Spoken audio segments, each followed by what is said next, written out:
All right, let's jump right into this explainer. Today, we're unpacking something literally all of us have probably dealt with, but almost never fully understand: the psychology behind why people suddenly vanish from our lives. Ghosting isn't just a quirky modern dating problem anymore. It happens in long-term friendships, at work, and yeah, even within families. And let's be real, it leaves us completely confused, hurt, and desperately searching for answers. But as we're going to see today, the underlying reasons aren't usually about someone just wanting to be cruel. Actually, they're deeply rooted in fundamental human psychology and a very natural instinct to protect ourselves. You know the exact scenario, right? You look around one day and realize someone is just gone. There were no explosive fights, no long dramatic exit texts, just absolute silence. They kind of subtly stop replying to messages, politely decline invites, and then slowly, systematically, they cut almost everyone off. It creates this heavy, super confusing void. And because human nature absolutely hates a vacuum, we rush to fill it by making up our own narratives. We usually end up assuming the absolute worst about the person who walked away. So naturally, our immediate assumption when someone withdraws is almost universally negative. We jump straight to conclusions. We label them as cold, maybe arrogant, or we assume they must be emotionally unstable to just drop a relationship like that. We take it so personally. But the actual psychology shows us something entirely different. When someone cuts everyone off, it is almost never a random act. Instead, it's driven by incredibly sophisticated psychological patterns of protection. That emotional ice you're feeling, it isn't there to freeze you out. It's a shield designed to protect a very vulnerable core. To really get a complete picture of this hidden psychology, we're going to cover 4 key things today. 1. Overload and broken boundaries. 2. Betrayal and emotional burnout. 3. The identity reset. And 4. Why this matters.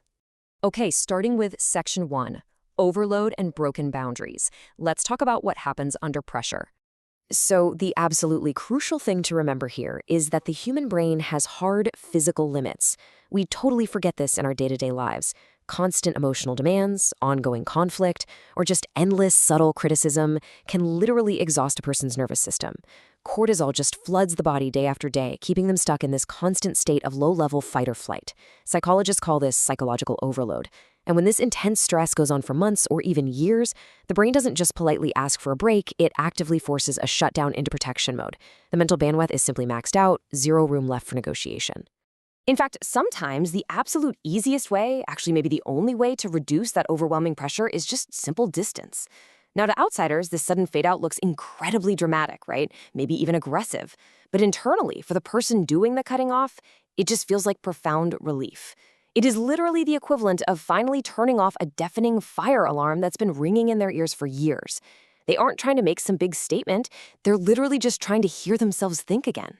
Which brings us to this concept of a boundary awakening.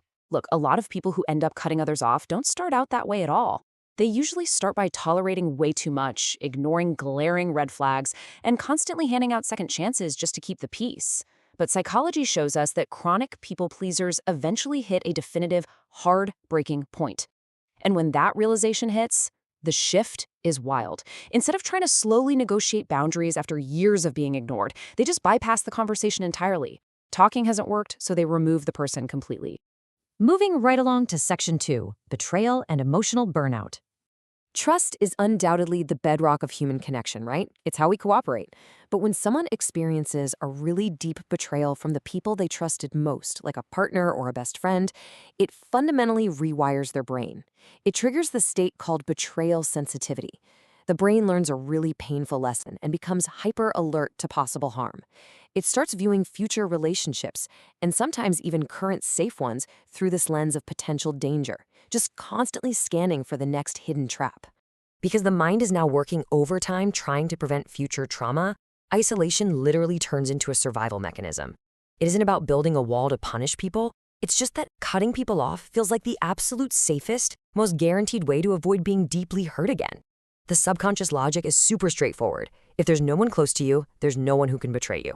When connection has repeatedly caused total devastation, loneliness suddenly looks like a pretty fair price to pay for safety. And this hypervigilance paves a very fast path to emotional exhaustion. Think about the therapist friend. You know someone exactly like this. Or hey, maybe it's you.